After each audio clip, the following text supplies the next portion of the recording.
Kia ora, good morning, and welcome to the end of the NRL season for the New Zealand Warriors. The Warriors of Aotearoa, they lost their finals game to the Penrith Panthers 8-24, and it was a very similar recipe to the game earlier in the season between the Warriors and the Panthers at Mount Smart Stadium, which the Panthers won 28-18. So the Panthers scored 28 and 24 points.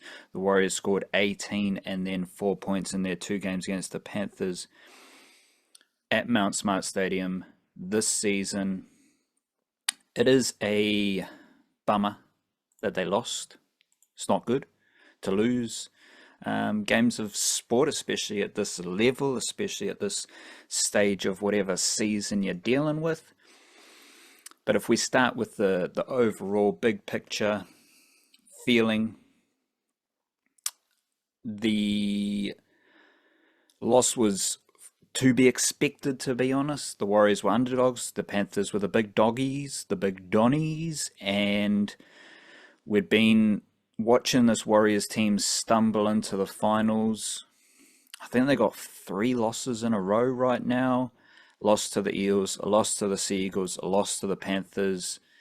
And this game was pretty much to the script of how Warriors versus Panthers in finals footy goes, because if we think back to 2023 when the Warriors went to Penrith for that finals game, it was a pretty comprehensive victory for the Panthers as well, which means that during the two Andes era, since the start of 2023, the Panthers have a 4-1 record against the Warriors. The Warriors have 1 win and 4 losses to the Penrith Panthers, and the Panthers just too clinical, too good at rugby league for the New Zealand Warriors.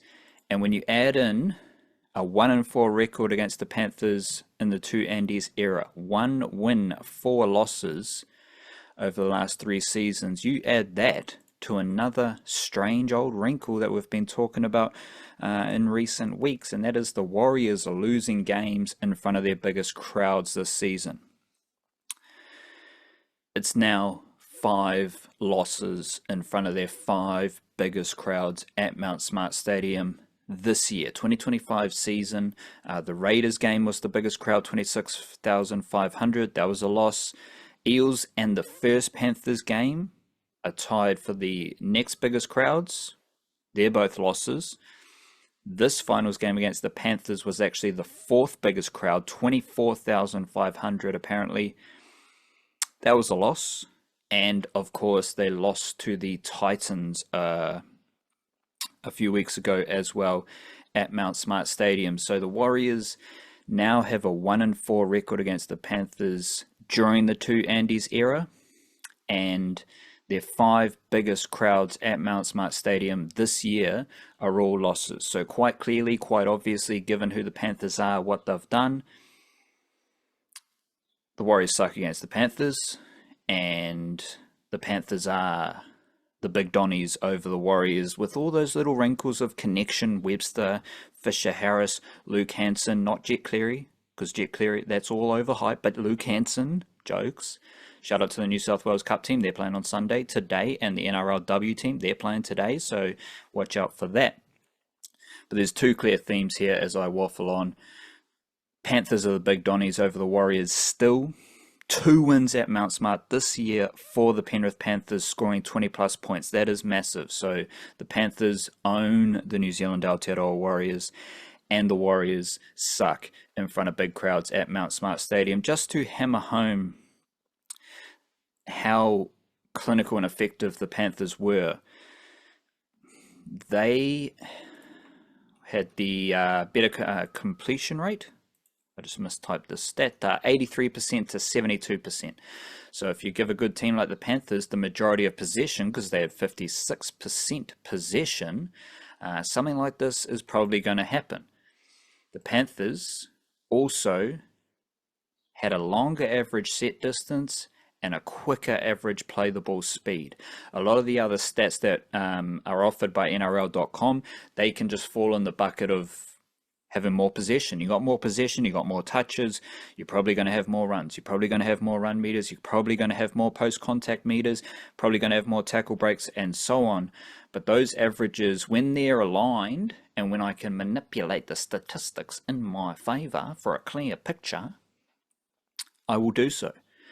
And the Panthers, they averaged a grand meter more than the Warriors in sets, but the average play the ball speed 3.61 seconds for the Warriors, 3.49 for the Penrith Panthers. And when you put it all together, Panthers more powerful, more skillful, better championship mana in playing the long game, repeat efforts, all that good rugby league stuff, and the Panthers were simply the better team. Admirable effort from the Warriors. And if we look to where this season started with everyone talking about all the players who had left the Warriors, all the players who the Warriors had lost. Prior to the season, all the experts, they weren't talking about the players who were at the Warriors, they were talking about all the players who had left the Warriors, but it was the players who were at the Warriors who got them into finals footy. They stumbled into finals footy, but they got there into finals footy, and we talked about that a few weeks ago, so we won't go deeper into that. But overall, the Warriors are not as good as the Panthers at rugby league right now, and it's all good. The Warriors made the finals under a lot of pressure, injuries, just situations like having to cover centre during the game, mid-game, edge forward centre, someone stepping out to the wing. The Warriors did well to absorb that stuff all season long. And then we've got the one and only, shout out to Jackson Ford, the champion of the season for penalties conceded.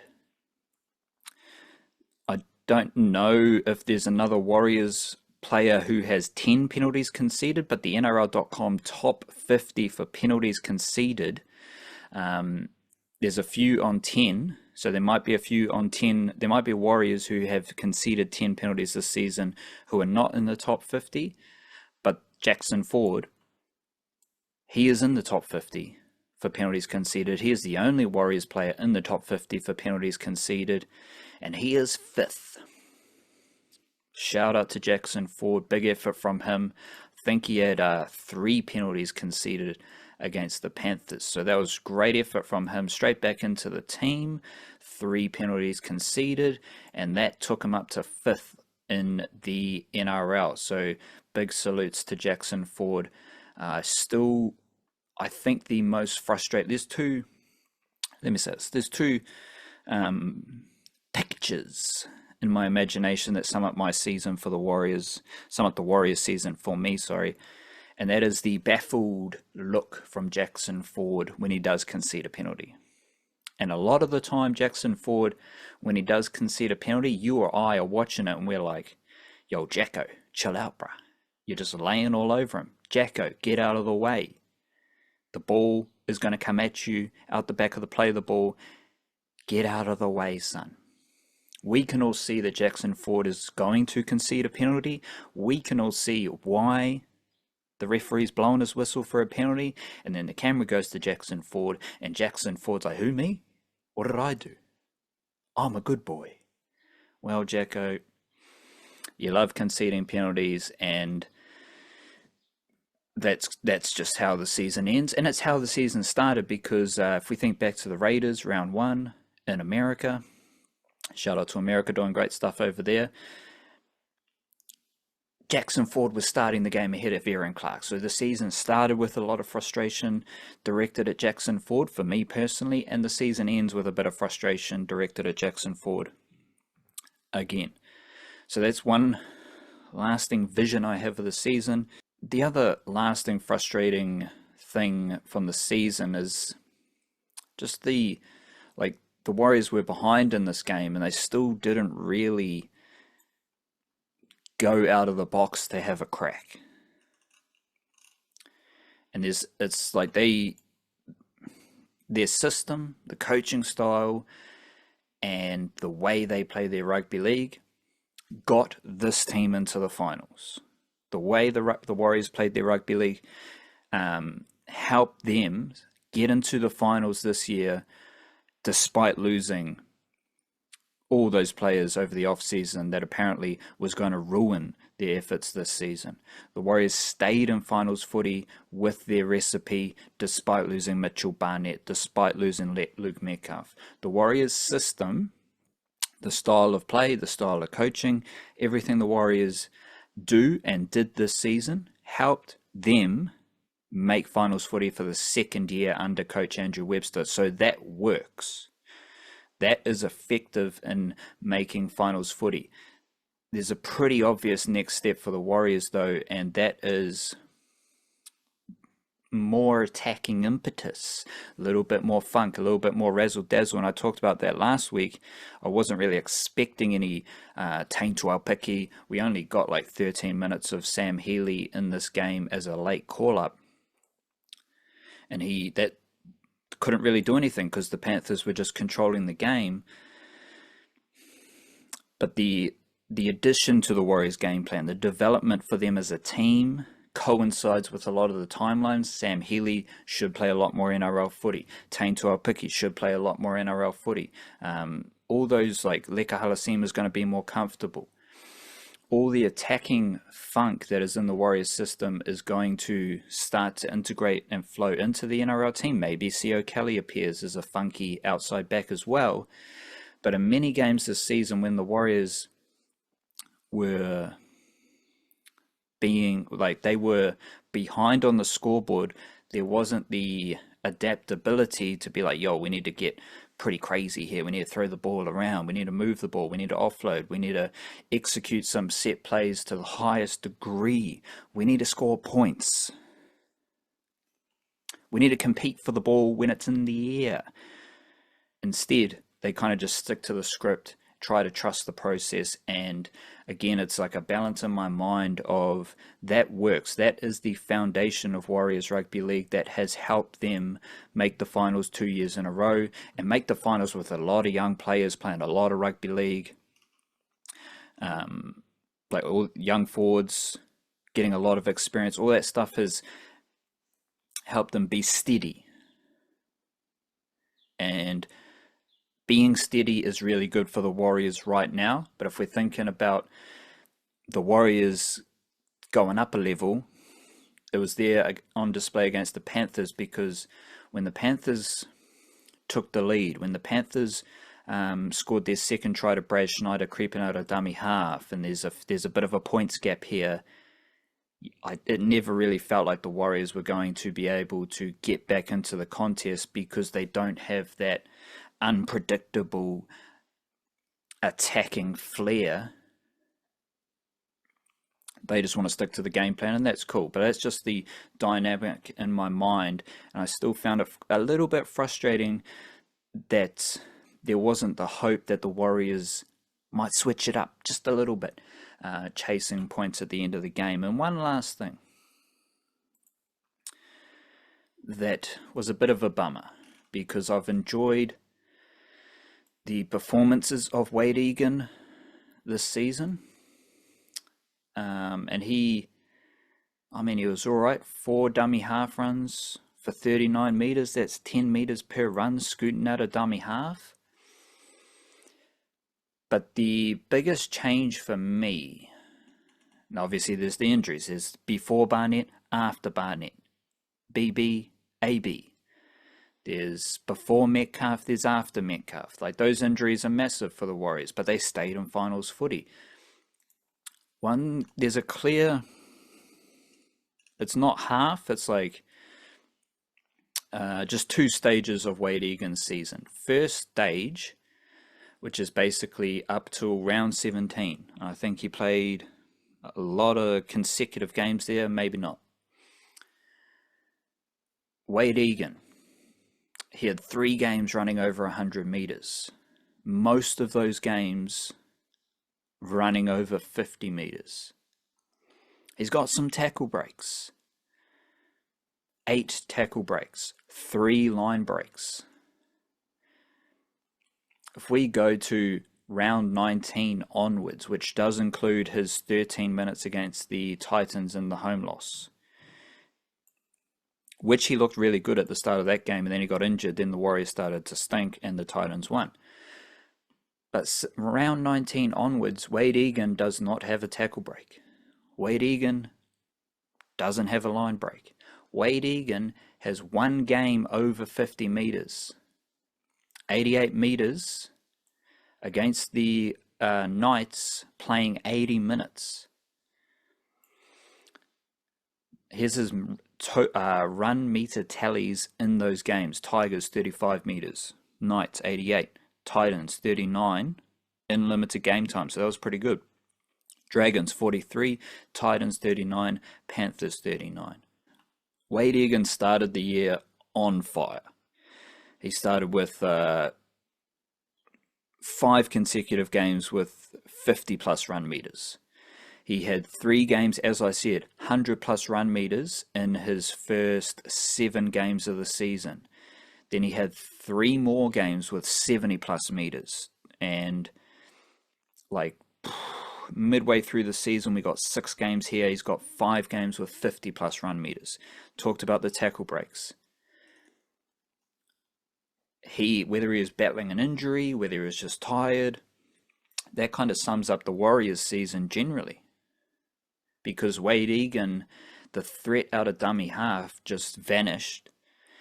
And that could be related to Metcalf, but I think it's more just something was up with Egan. And if Egan's offering the threat out of dummy half, then everything else slots into place for the Warriors.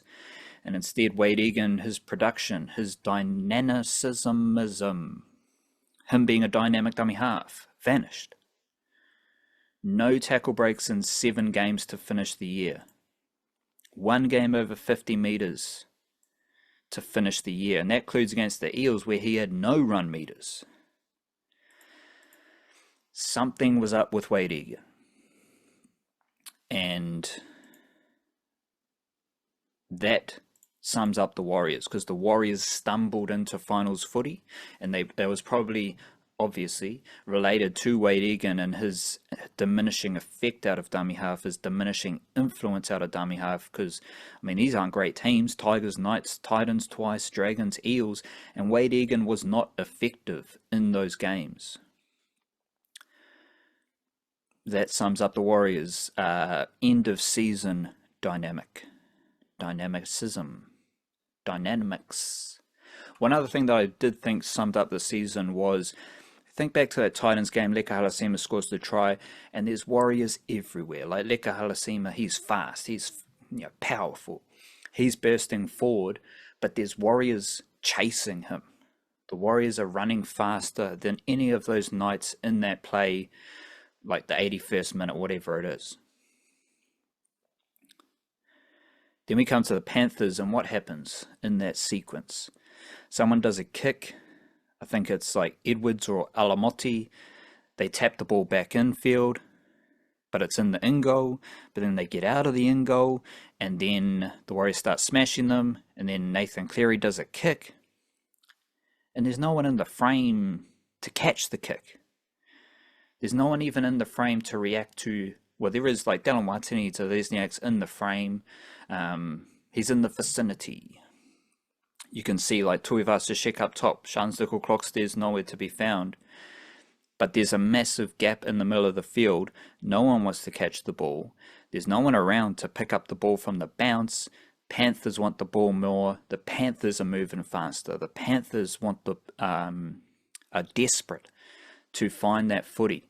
And it's 2 very different pictures and visions. Talking a lot about visions on a Sunday morning, bit goofy, but we're doing it. There's 2 pictures there. The Warriors win against the Knights. Sure, massive moment of individual brilliance, but you look at how energized the Warriors are, how fast they're moving, how excited they are, and then you compare that to the game against the Panthers, where the ball is up for grabs, and there's no Warriors who are close to it. There's no Warriors moving faster than the Panthers. And what happens? The Panthers get the ball, Panthers score, Panthers win yet another finals game against the Warriors, and end of the season for the Warriors. We'll wait and see what happens in New South Wales Cup, and it's probably the end of the season for the NRLW team as well. But we'll keep popping up because we love our rugby league. We love Aotearoa Rugby League, and we got a lot of funky rugby league coming up. So shout out to those Panthers. Casey McLean loves Aotearoa, New Zealand Kiwis rep despite being born and raised in Sydney. Moses Leota, shout out to him, Kiwis veteran. Not as much as a veteran as Isaiah Papali'i. I think Isaiah Papali'i has played, he's one of the most active New Zealand Kiwis players in recent years, so shout out to him. And of course Scott Sorensen did a good job as well. Panthers love Aotearoa. They love Warriors players as well. We might be discussing that a bit over the summer. But the Panthers are awesome at rugby league. Too good for the Warriors. And that's the end of the season for the Warriors overall. Given the expectations, given the adversity they faced, I think it was a pretty successful season for the Warriors. And I'm excited to see how they reflect on the season, learn from the season, and build on this, because there are a lot of little stylistic elements that I can see being added to their game now that they've had 3 seasons. They've got those young players with multiple NRL pre-seasons. Most of them have got a bit of game time. Whole nother wave of youngsters coming through, onwards and upwards. Enjoy your Sunday. Cowabunga, talofa lava. G'day.